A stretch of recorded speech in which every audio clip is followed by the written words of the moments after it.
No nascer do sol eu venho a ti, para um novo dia contigo começar. Sempre estás a me esperar e me ofereces teu poder e amor, e como servo me entrego ao meu Senhor. Primeiro Deus na minha vida, primeiro Deus no meu lar, primeiro Deus no meu agir, primeiro Deus no meu falar. Tudo de mim em resposta ao tudo de Deus, fiel por prazer e leal pra te agradecer. Meus talentos pro teu louvor, meus tesouros dou por amor. O meu tempo eu te dou, sou um templo pra glória do Senhor. Primeiro Deus na minha vida, primeiro Deus no meu lar, primeiro Deus no meu agir, primeiro Deus no meu falar. Sou um templo pra glória do Senhor. Meus talentos para o teu louvor, Senhor, meus tesouros dou por amor. Meu melhor eu te dou.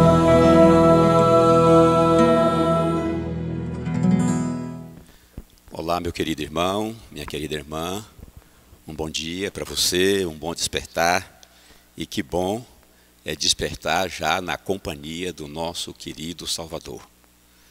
Eu quero nesse momento fazer uma oração com você e por você.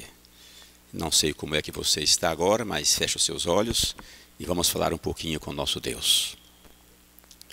Querido Deus e Pai, nos curvamos diante da Tua augusta e majestosa presença, porque temos motivo de sobejo para sermos gratos a Ti. Agradecemos-Te a noite que passou, agradecemos-Te o privilégio de começar essa manhã meditando na Tua palavra. Fica conosco e aos Teus pés queremos depor os nossos projetos para que eles se executem segundo a Tua vontade. É o que oramos, agradecidos, em nome de Jesus. Amém.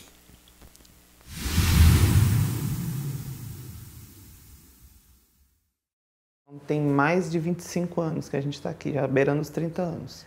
Mas por causa das circunstâncias dessa vida, e estava afastada da igreja na época, né? Aqui não tinha igreja quando a gente veio para cá. Então eu comecei a namorar, durante o namoro me envolvi, fiquei grávida, e a solução que meu pai achou foi de construir um cômodo aqui em cima, mas não era a intenção dele que eu ficasse aqui. E aí foi passando o tempo, né? Houve a separação. O meu ex-marido saiu da minha vida, fiquei sozinha com a minha filha com 3 anos de idade, meu filho com 7 para 8 anos. Passei a trabalhar de diarista, já estava firme na igreja e eu não tinha nenhum recurso, nenhum meio, nenhuma condição, sozinha, criando 2 filhos, de fazer com que isso aqui se tornasse o que é agora. 20 anos morando dentro de um cômodo só, com um corredor mal acabado, sem porta, sem janela, pia, geladeira e fogão só. Tem mais ou menos, acho que uns 3 a 4 anos que eu comecei a falar: Senhor, eu quero ter minha própria casa, eu quero ter um quarto para o meu filho, um quarto para minha filha, uma sala para receber as pessoas, porque eu não posso receber ninguém na minha casa, eu não tenho espaço, eu não tenho lugar para as pessoas sentarem. Toda vez que a gente recebia pessoas, era lá embaixo, na casa da minha mãe que a gente ficava, ninguém nunca subiu aqui. E aí eu falei: Senhor, se o Senhor não fizer uma reforma na nossa casa, essa casa aqui vai cair, que ela tem quase 30 anos. E a gente nunca conseguiu fazer nenhuma melhoria aqui.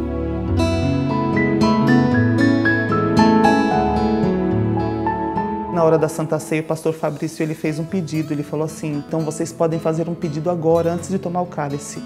E o pedido que vocês fizerem, Deus vai realizar. Eu falei: é agora, é nesse momento. Aí eu falei assim, eu vou pedir. Aí pedi a Deus em oração, eu falei, Senhor, eu quero a reforma da minha casa.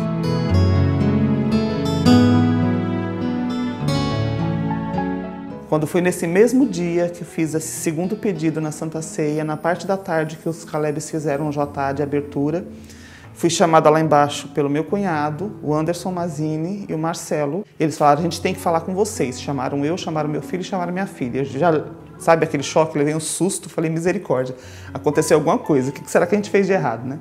Aí desci correndo lá para baixo junto com eles, sentamos numa sala, eles ficaram sentados de frente para nós. E aí eles falaram assim, olha, a gente tem que falar uma coisa séria com você. Os Calebs, eles têm projetos muito importantes para realizar com a sociedade e um dos projetos é uma reforma de casa. E a gente analisando, conversando e orando, conversando com Deus, veio na cabeça de nós três a sua casa. Deus respondeu a oração no mesmo dia em que eu tomei o cálice. Todos os dias eu falava, Senhor, muito, muito obrigado. Bom, a gente conhece a Giza já há um bom tempo, né?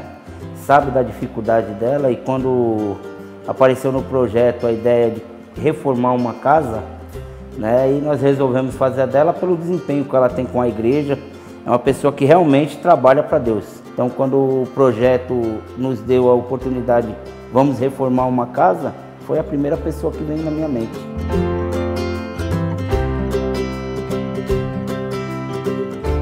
Então nós montamos uma equipe, né? E aí colocamos a molecada do Caleb para que eles pudessem desenvolver. Podemos dizer que saiu até pedreiro ali depois, crianças jovens que não sabiam nem como pegar numa colher e estavam rebocando parede. O esforço era tanto que quando chegava de manhã que íamos para a obra, saímos da igreja para a obra, teve vez de eu não convocar a criança. Ele se ofereceu, eu quero ir. Mas eu sinto que isso aí foi realmente a obra de Satanás para poder parar o trabalho, porque a molecada começou com muita garra. Foi difícil porque as costelas dói até hoje, né? Demora para cicatrizar, mas conseguimos manter a obra até o fim. O que eu acho que a Missão Caleb mais me ajudou foi a desenvolver um amor mais pelas pessoas. Eu percebi que o amor ele está em falta no mundo. E quando a gente faz esse tipo de ação, a gente consegue renovar esse amor. Para mim, comunhão com Deus era apenas estar na igreja, estar no clube ou estar no Missão Caleb. E hoje não, comunhão com Deus é eu dobrar meu joelho todo dia e clamar o Deus que eu sirvo. Eu acho que essa missão, esse projeto foi muito bom pra gente, porque a gente pôde ver que Deus realmente cumpre as promessas dele na nossa vida pra gente ajudar o próximo. Não foi só comigo, essa promessa dele foi para todos. E isso renovou a minha fé em Deus e acho que de todos também. Eu entro aqui e fico sentindo que ainda não é minha casa, porque eu tinha a casa de um jeito, né, e agora tenho de outro. Tenho a missão agora de colocar os móveis, que a gente não tem os móveis para todos esses 4 cômodos que Deus me deu. Mas eu falei, Senhor, é muito mais do que eu podia merecer. Eu só posso te agradecer. Eu falei, no céu, eu quero agradecer pessoalmente, junto com os meus filhos, tudo que o Senhor deu para mim. Obrigado.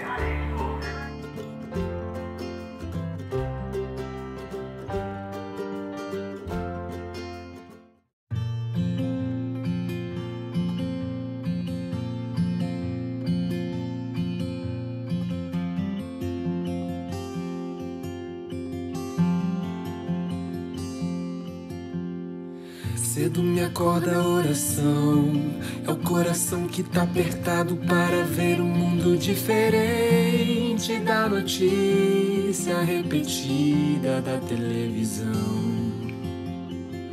Eu me pergunto onde é que foi, alguém me explica por favor, onde é que foi que nós desaprendemos a viver em união. Quero ver mudar, mas se eu aqui só esperar, eu sou um deles, sou um deles. Minha oração só é real transformação se começar em mim. Haja mais amor a começar em mim, amor que eu tanto quero ver a começar em mim. começar em mim. Quem me perceber, que antes possa me reconhecer, me descrever em teu amor.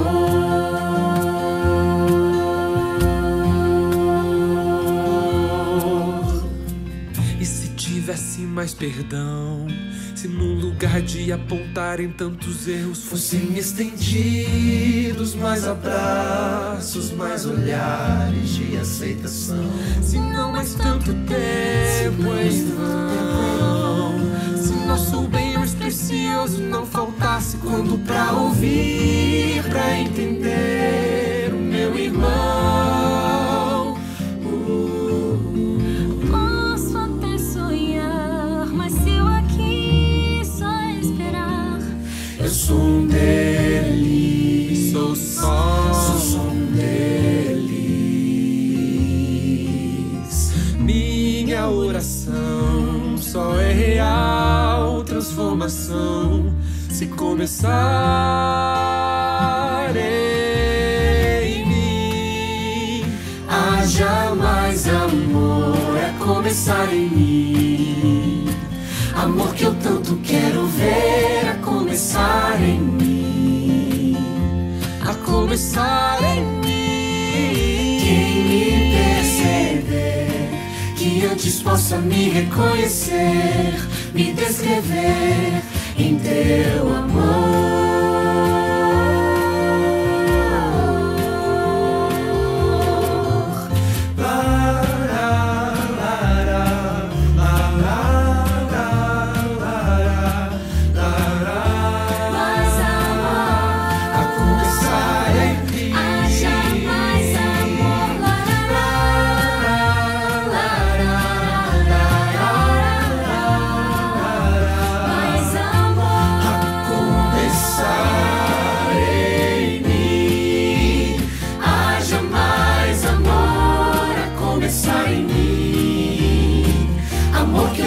Quero ver a começar em mim, a começar em mim.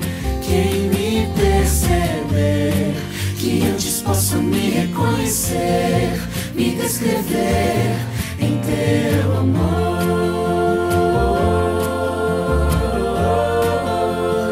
Quem me perceber, que antes possa me reconhecer, me descrever em teu amor.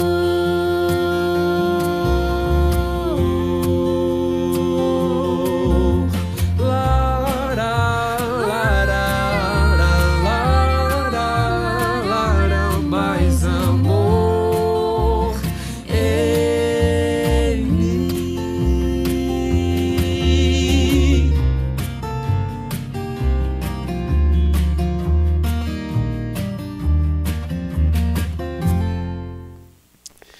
Muito bem, nós estamos tratando hoje do seminário de enriquecimento espiritual. E o tema para esse momento é como entender a linguagem de Cristo. É óbvio que para entender a linguagem de Cristo, nós temos que ter comunhão com Ele. A linguagem de Cristo, segundo Ellen White, é a linguagem do amor. Então, tendo comunhão com Ele, amando-o em primeiro lugar, e amando o nosso próximo como a nós mesmos, nós vamos criar todo um esquema para que nós compreendamos a linguagem de Cristo. O texto escolhido é um texto de Ellen White, que eu apreciei demais. Ele está no Caminho a Cristo, na página 70. E eu vou ler aqui a introdução do autor do seminário, e que na sequência ele cita esse texto, e depois fazer alguns comentários e uma aplicação no final. Então diz assim: falar com Deus é ouvir a sua voz, deve ser a nossa primeira tarefa nas primeiras horas de cada dia. O mandamento do Senhor para todos aqueles que desejam levar a sério o processo de amadurecimento espiritual é este, aspas para Ellen White, Caminho a Cristo: consagre-se a Deus pela manhã, faça disso a sua primeira atividade e ore. Toma-me, Senhor, para ser teu inteiramente. Aos teus pés deponho todos os meus projetos. Usa-me hoje em teu serviço. permanece comigo e permite que toda a minha obra se faça em ti. Essa é uma questão diária. Cada manhã, consagre-se a Deus para esse dia. Esse é o conselho do Senhor, dado à sua igreja por meio da sua serva. É óbvio, isso aqui exige disciplina, exige sacrifício, exige renúncia. E eu tenho que renunciar a mim mesmo, negar-me a mim mesmo, para que eu possa cumprir com esse propósito de buscar a Deus na primeira hora do dia, colocar sobre os seus pés todos os meus planos, meus projetos, para que eles se executem de acordo com a vontade de Deus. E eu quero evocar aqui, eu não vou seguir aqui exatamente o material como está, porque isso você tem. Você tem aí ao seu alcance, você pode ler a hora que você quiser, se ainda não o fez. Então eu quero adicionar algo mais, lhe dar aqui algumas coisas que possam agregar um pouco mais no seu devocional e no seu crescimento espiritual. E eu quero citar para você, eu não vou ler, mas você pode ler depois, o que está lá no livro de Ageu, no capítulo 2, no versículo 8, quando fala assim que tudo é de Deus, o ouro, a prata, tudo é de Deus. E aí você pode me perguntar, então, o que é que sobra para eu dar para Deus? O que é que eu vou renunciar? Quando você renuncia 10% do seu salário, por exemplo, para devolver os seus dízimos, você não está renunciando nada que é seu, porque tudo é de Deus. Quando você renuncia um percentual dos seus rendimentos para fazer a sua oferta, para dar de oferta para Deus, para a igreja, você não está renunciando nada que é seu, porque isso é de Deus também, segundo Ageu, capítulo 2, verso 8.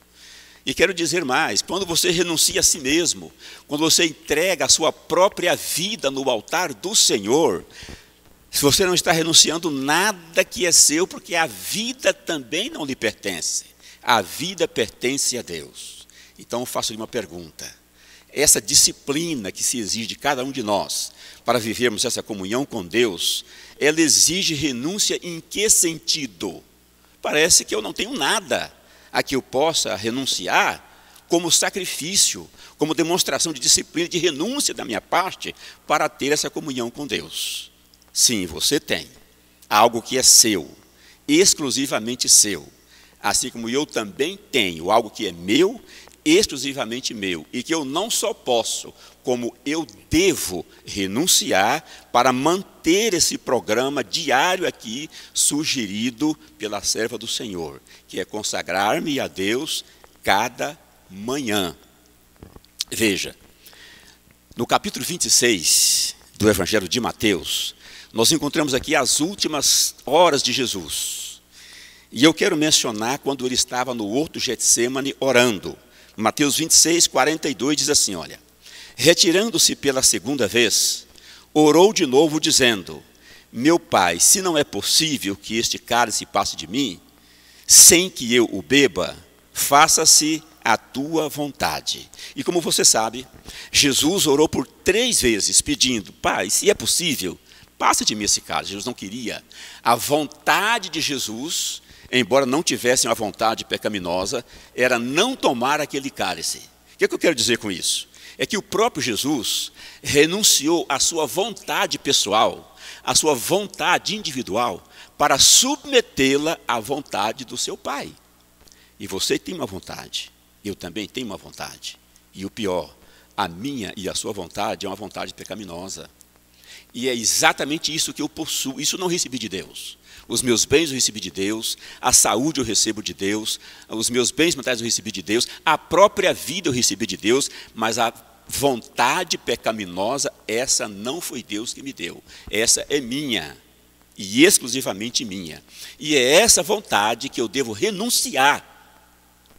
E é essa vontade que eu devo sacrificar. Porque se eu não fizer isso, esse projeto que a serva do Senhor apresenta para mim, para você e para a sua igreja, ele jamais se cumprirá na nossa vida. Porque é óbvio, quem é que quer, de livre e espontânea vontade, levantar de madrugada e dedicar a primeira hora do dia para a comunhão com Deus? Isso não é uma vontade normal. Então eu preciso renunciar à minha vontade para que a vontade de Deus prevaleça na minha vida. E eu encerro lendo aqui mais um textinho mais 2 versinhos aqui do capítulo 26, com relação a Jesus, 26 de Mateus. Diz assim, olha, versos 67 e 68. Então alguns cuspiram no rosto de Jesus e bateram nele. E outros o esbofeteavam, dizendo, profetize para nós, ó Cristo, quem foi que bateu em você. Se Jesus não tivesse renunciado à sua vontade, o que ele não teria feito com o poder que lhe era inerente com esses seus agressores? Mas Jesus havia dito, Pai, faça-se a tua vontade e não a minha. Então, cada manhã você deve lembrar da renúncia de Jesus em favor de fazer a vontade do Pai. E você deve renunciar à sua vontade, eu devo renunciar à minha vontade, para que a vontade do Pai prevaleça na minha vida e na sua vida. E como nós já vimos, a vontade do Pai é que todas as manhãs eu dedique a primeira hora do dia para a minha comunhão com aquele que sabe o que é o melhor para mim. Que Deus abençoe você e que esse programa possa realmente contribuir para o seu crescimento e amadurecimento espiritual, é o meu desejo e a minha oração.